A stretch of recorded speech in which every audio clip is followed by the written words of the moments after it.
중요한 것이 있다. 자, 정리정돈을 너무 잘하는 부모님의 설화에 아이들은 오히려 정반대로 엇나가는 경우가 있다고 합니다. 자, 질문으로 먼저 시작해 보겠습니다. 우리 엄마들은 어때요? 나는 나의 정리 DNA는 깔끔하고 완벽한가? 아니면 정리 DNA가 없는가? 정말 정리 DNA가 없는 분들도 의외로 있어요. 정리는 해야 되겠는데 도무지 어디서부터 손을 대야 될지를 모르는 분들도 분명히 계셔요. 그래서 먼저 한번 잘 들여다보세요. 나 체크부터 먼저 해야 돼요. 그래서 나는 정리정돈하면 이렇게 딱 깔끔하게 이렇게 딱 여기 이 공간에 이렇게 수납하고 이런 DNA를 가지고 있는지, 아니면 선생님 저는 별로 정리 안 해도 별로 불편하지 않고 또 그걸 별로 잘 하지도 못하고 그런 DNA가 없어요. 본인이 스스로 한번 생각해 보시고, 자, 나는 정리에 대해 아이들이 이렇게 해주기를 바라고 있는가? 그죠? 정리 DNA가 그 깔끔하고 완벽한 그런 어떤 성향을 가진 부모님 같은 경우에는 아이들도 내가 이렇게 정해놓은 공간 이렇게 해주기를 바래요. 그래서 그거와 엄마의 그런 DNA와 아이의 이게 딱 부딪히면 엄청 잦은 마찰이 일어나는, 스파크가 일어난다고 하죠. 일어나기도 하고, 아니면 엄마가 아예 정리 DNA가 없으면 아이도 그 DNA가 만들어지기가 쉽지 않아요. 왜? 아이들은요, 경험을 통해서 발달이 이루어지거든요. 그런데 그런 경험치가, 눈에 보이는 경험 그리고 직접 해보는 경험치가 쌓이지 않았기 때문에 아이도 마찬가지 선천적으로 가지지 못한, 그리고 환경적으로 가지지 못한 DNA는 아이도 생성되기가 힘들 것이라고 생각합니다. 그런데 저는 조금 의외인 게, 저희 친정엄마 같은 경우에는 물건을 되게 사는 걸 좋아하시거든요. 그런데 아빠는 좀 이렇게 정리를 좀 잘 하시는 편이에요. 근데 제가 학교 다닐 때, 초등학교 때고 중학교 고등학교 때고 집 청소했을 때 굉장히 기분이 좋았어요. 그래서 방학 되면 이렇게 청소를 쫙 해놓고 엄마한테 용돈 받았던 어떤 이런 기억들이 있는데, 그랬을 때 제가 되게 기분 좋았던 어떤 느낌이 있기 때문에, 저희 친정 엄마 같은 경우에는 정리를 별로 잘 안 하지만 우리 아빠 같은 경우에는 또 정리를 잘 하신단 말이에요. 그래서 뭔가 좋은 쪽으로 영향을 받은 것 같아요. 그래서 정리를 저는 조금 하는 DNA가 있는 것 같아요. 그래서 한번 잘 생각해 보세요. 그래서 그게 대한 어떤 기본적으로 나의 DNA가 어떤 DNA인지를 알아야지만 우리 오늘 책 이야기를 좀 잘 풀어나갈 수가 있습니다. 그래서 이 질문에 대해서 내가 진솔하게 한번 내 이야기를 한번 다이어리나 아니면 이렇게 한번 내가 생각을 해보면 좋을 것 같아요. 그래서 질문으로 정리해요는요, 여기에서 마치고요. 2교시 책 이야기로 정리해요입니다. 정리 DNA보다 더 중요한 것이 있다 그랬죠. 아까 서두에 말씀드렸던 것처럼 정리정돈을 너무 잘하는 부모님의 설화의 아이들이 오히려 정반대로 엇나가는 경우가 있다는 것입니다. 정리 DNA가 다른 유전적 요인들과 확연하게 다른 점이 있는 것 같습니다. 너무 깔끔하고 완벽하게 집안을 유지하려는 부모님들은 대체로 아이들에게 시키지도 않고 본인들이 직접 집을 정리하곤 하죠. 왜냐하면 아이가 하는 게 어떻게 해도 이렇게 마음에 안 들거든요. 그래서 애가 미처 하기도 전에 어떻게 한다 부모님들이 짜라라라 짠다 해버린다. 그래서 주로 이런 분들은 정리가 완벽하게 잘 되어 있어야 편안한 느낌이 드는데, 아이가 어설프게 정리해 놓은 것을 못 견디거나 아이가 느릿느릿 정리하는 것을 기다려주지 못합니다. 이런 부모님 밑에 자란 아이들은 스스로 정리해 볼 기회를 갖지 못하고, 그러다 보면 커서도 정리를 못하는 사람이 됩니다. 이번 장에서는 제가 아이들에게 어떻게 정리하는 습관을 만들어 주었는지 한번 소개해 주신다고 해요. 이 방법이 무조건 정답이라고 할 수는 없겠지만 나름대로 효과를 본 것들이니 한 번쯤 시도해봐도 좋겠습니다. 라고 했습니다. 우리 엄마들은 어때요? 아까 우리 질문, 1교시 질문으로 정리해요와 연결되는 건데, 아이들에게 이런 어떤 환경적으로 경험의 기회를 많이 주시는지, 아니면 정말 내가 그거 보고 있다가는 정말 힘들어서 그냥 내가 다 하는 스타일인지, 그럼에도 불구하고 나는 아이가 이렇게 좀 정리를 했으면 좋겠는지를 한번, 이게 어떻는지를 한번 잘 생각해 보세요. 그게 부딪히는 포인트가 있잖아요. 1번, 나는 정리 DNA가 너무 완벽해. 그래서 아이가 정리하는 게 못마땅해. 그러다 보면 어때? 내가 다 해. 그럼에도 불구하고 아이는 정리를 잘했으면 좋겠어. 이거 굉장히 모순이죠. 왜냐하면 그 중간이 없잖아요. 중간에 아이가 할 수 있는 역할의 시간이 배분되어 있지 않죠? 그리고 두 번째, 나는 정리 DNA가 없어. 그러면 아이가 정리를 하고 안 하고 나는 별로 중요하지 않아. 그러면 이 아이는 또 어떻게 된다 그랬죠? 뭔가 그런 환경을 만나지 못하면 경험치가 없기 때문에 또 마찬가지 하지 못한다. 1번의 사례가 나을 것 같아요? 두 번째 사례가 나을 것 같아요? 둘 다 어때요? 이 아이에게 만들어 줄 수 있는 어떤 영향들이 지금 다 만들어지지 못하고 지금 아이는 성장하고 있잖아요. 선생님 그래도 뭐 공부 잘하고 나중에 뭐 이렇게 잘해요. 자, 이게 따로따로가 아니다라는 거예요. 내가 이런 어떤 평소의 일상에서 이런 작은 정리의 어떤 경험치들이 나의 어떤 업무와 분명히 연결이 있어요. 내가 이 다음에 20살이 되어서 대학을 가거나 아니면 직장을 가거나의 나의 어떤 업무 환경과 이게 연결고리가 있다라는 거예요. 근데 그때 가서 내가 뭐 신박한 정리나 뭐가 됐든 정리하는 어떤 이런 뭐 과정을 배운다든지 이래서 내가 단기간에 이게 만들어지는 게 아니에요. 업무나 우리가 집안일도 마찬가지잖아. 뭐 설거지도 해야 되고 빨래도 해야 되고 청소도 해야 되고 뭐 음식도 준비해야 되고 우리가 주부가 해야 될 일들이 정말 어마어마하게 많잖아. 하루에 하는 일을 이렇게 A4 용지에 적으면 아마 A4 한 바닥에 넘어가지 않겠어요. 정말 자세하게 다 적으면. 그럼에도 불구하고 엄마들은 그 순서에 맞춰서 시간대 배치해가지고 짝짝짝 하기 때문에 우리 가정이 유지되는 거잖아요. 그게 어느 시점에 내가 경험치가 쌓이는데 만약에 그게 되게 힘든 엄마들은 살림 사는 것도 힘들 거고 집안 어떤 일을 하는 것도 힘들 거고 그리고 매끼 식사를 차려서 먹는 것도 힘들 거예요. 그게 따로따로가 아니다라는 거예요. 이게 지금 우리가 이야기하는 게 다 연결되어 있어요. 그게 나의 어떤 감정 곡선과도 다 연결되어 있어요. 이게 편안하게 잘 정리되는 사람들은 그런 것들이 유연하게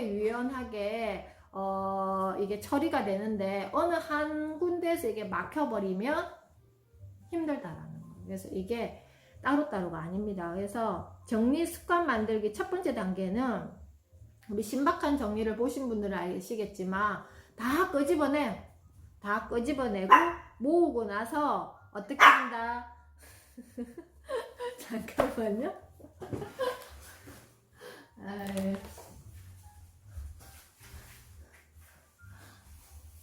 이 친구가 오늘 엄마의 수업을 방해하고 있습니다. 그래서 데리고 왔습니다. 옆에 딱 앉혀놓고 하겠습니다.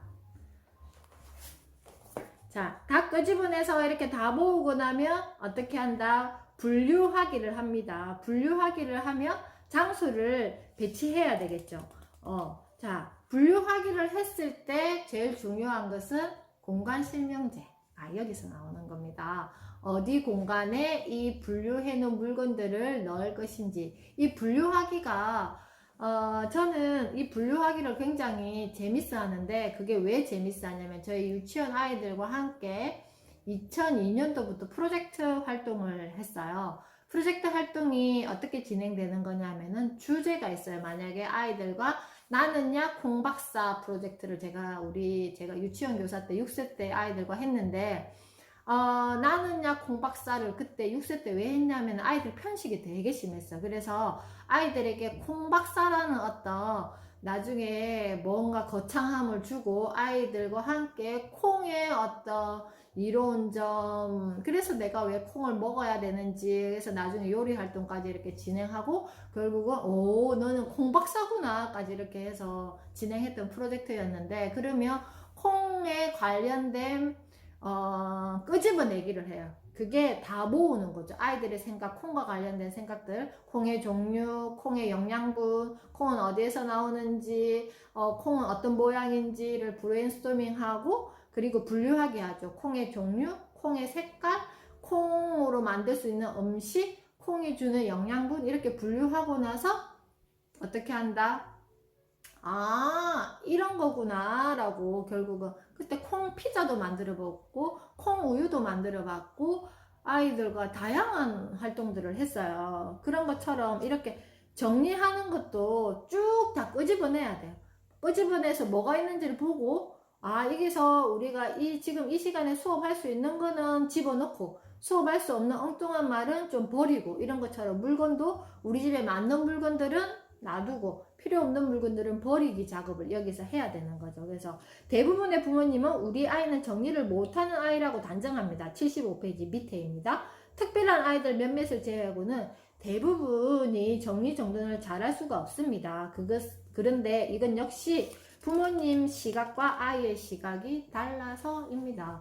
유치원에서 많은 아이들이 여러 가지 어떤 교구와 공간들이 있는데 아침에 자유롭게 놀다가 딱딱딱 정리가 다 돼요. 그거는 공간 실명제가 확실히 되어 있기 때문이에요. 그래서 바구니에 그 교구가 들어가는 사진을 붙이고, 연령이 어릴수록, 나중에 큰 아이들은 그렇게 굳이 안 해도 되는데 연령이 어린 아이들은 또 그렇게 한단 말이에요. 그런 것처럼 그게 들어갈 자리를 제대로 지정해 주느냐 하지 않느냐가 관건이죠. 부모님의 76페이지 윗부분에 보면 부모님의 대부분 고민거리인 아이들 빨래 이야기도 해보겠습니다. 우리 집 빨래는 어때요? 우리 집 빨래는 정해진 곳에 이렇게 넣게 돼 있으신가요? 저희 집에도 마찬가지, 양말을 넣는 곳, 그리고 수건을 담는 통, 그리고 겉옷을 담는 통이 따로 되어 있어요. 왜냐하면 만약에 그걸 한꺼번에 같은 통에 담아 놓더라면 제가 양말을 항상 손빨래를 해서 세탁기에 돌리고 수건은 삶아서 세탁기에 돌리기 때문에 이걸 다시 제가 분류를 해야 돼요. 그렇지만 처음부터 공간을 분류를 시켜놓고 어떻게 한다?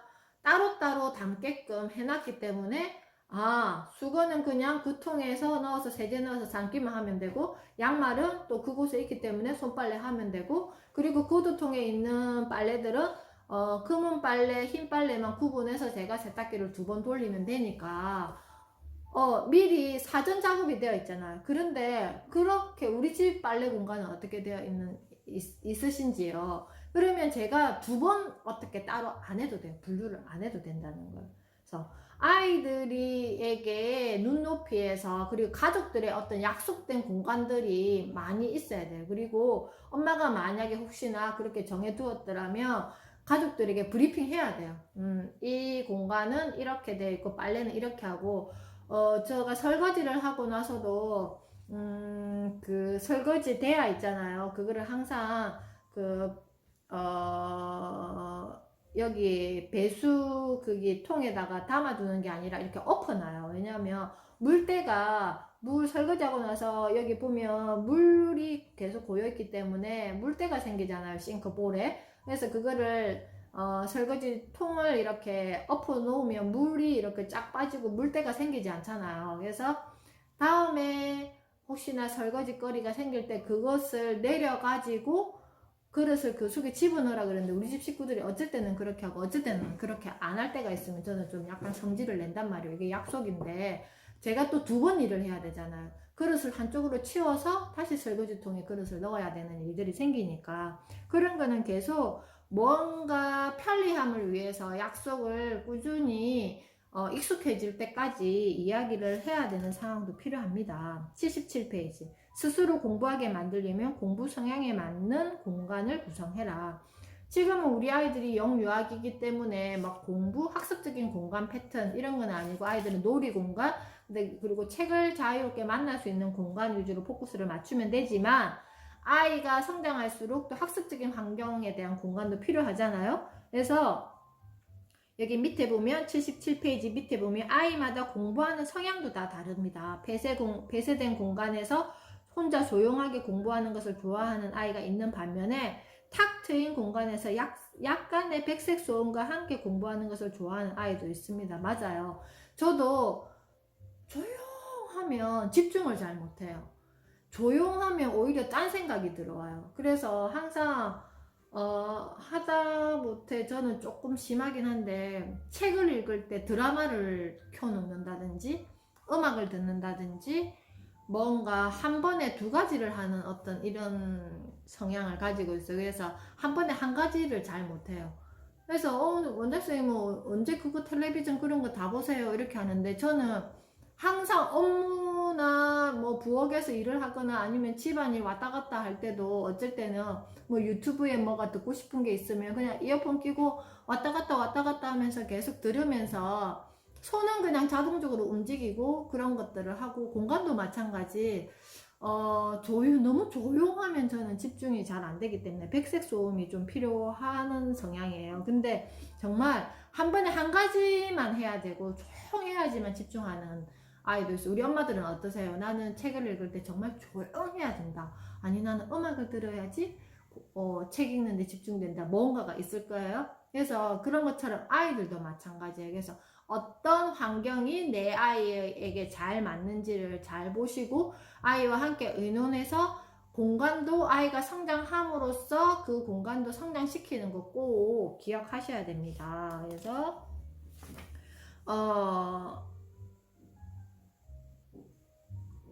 우리가 보통 엄마들이 이 어떤 결과적인 거 아이가 이런 상황에서 이렇게 해야지에 대해서 많이 이야기를 하시는데 과연 지금 이 아이의 성향과 이 환경과 이 공간이 잘 맞아 있는지를 점검해 보셨는지요?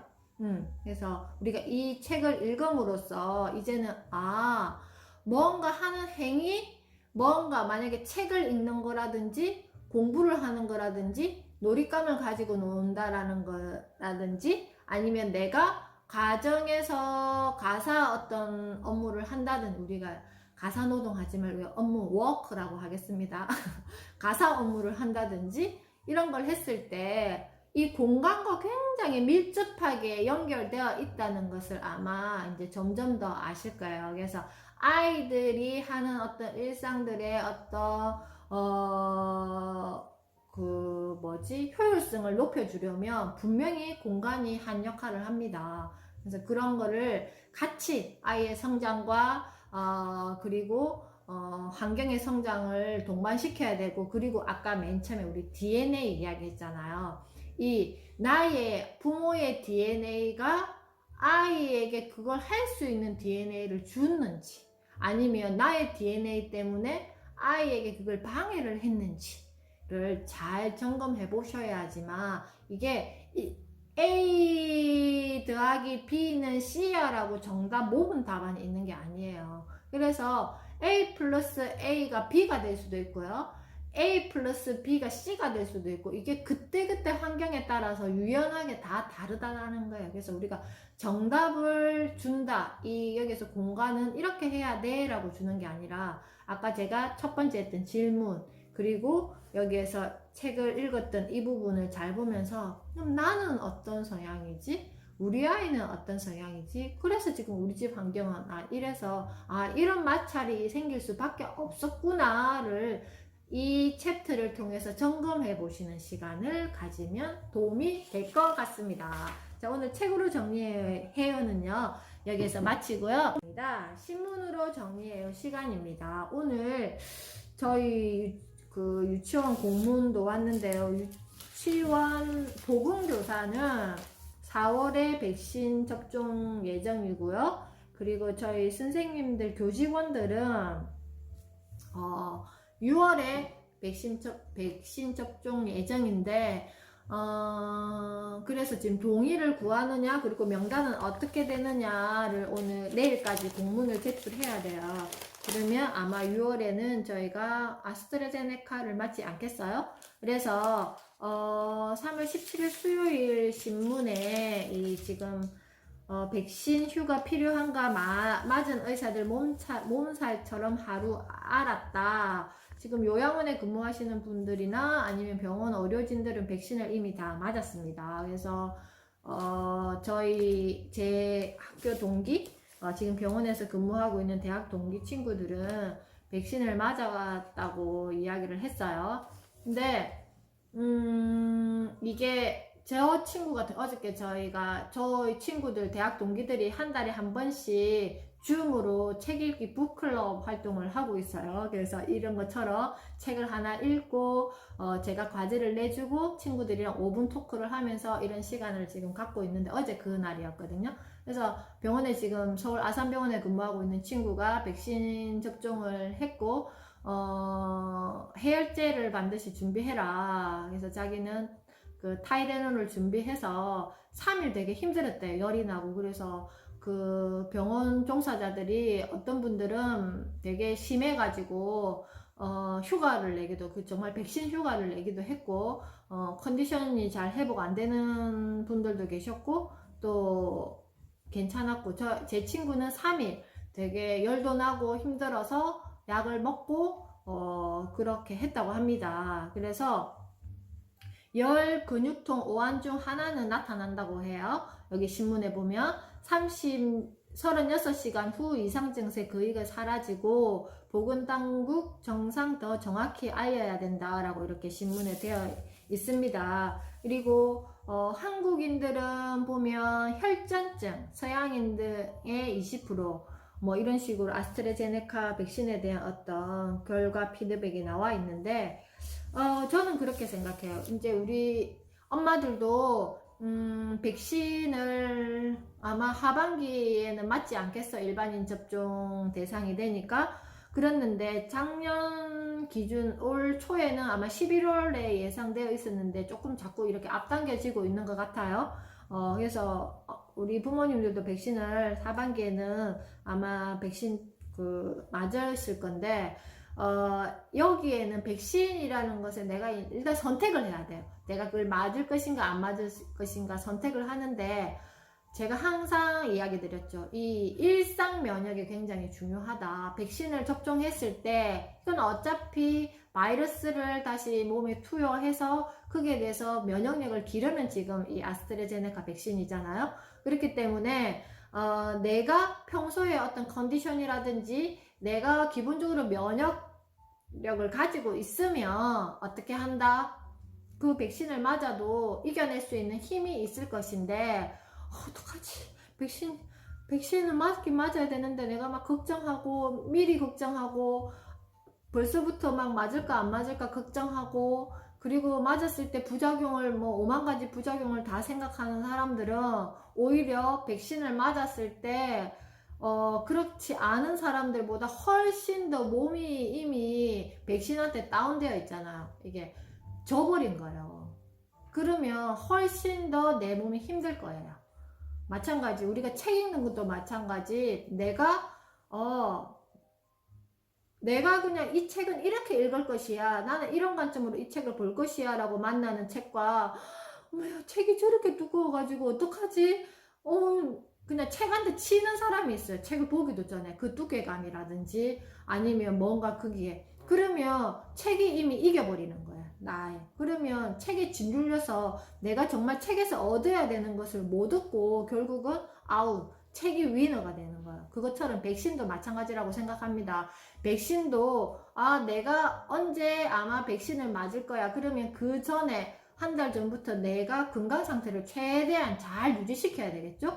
유지시키고 백신이 들어와서 내가 면역 어떤 체계가 생길 때까지는 힘들 거예요. 왜냐하면 그게 반응해야 되는 어떤 새로운 어떤 낯선 환경을 만나서 새로운 환경을 만드는 거잖아요. 내 몸이 억지로. 그러려면 당연히 힘들죠. 그러면 더 정신 상태도 건강하게 만들고 몸 상태도 건강하게 만들고 조금 더 몸이 도와줄 수 있는 어떤 영양 보충을 한다든지 그게 사전 준비가 필요할 것 같습니다. 그래서 이게 다 개인 어떤 차이가 다 있기 때문에 아스트라제네카 백신은 이래라고 뭔가 증명할 수 없다고 저는 생각합니다. 그래서 우리 엄마들이 지금부터라도 우리가 이게 코로나 시대, 팬데믹 시대에 항상 매일매일 어떻게 건강하게 나 스스로 어떻게 하면 나의 건강, 정신 건강, 몸 건강, 마음 건강 모두 찾을 수 있겠는지 한번 고민해 보시면서 실천하는 하루 되셨으면 좋겠습니다. 오늘 수업은 여기서 마치고요. 내일 8번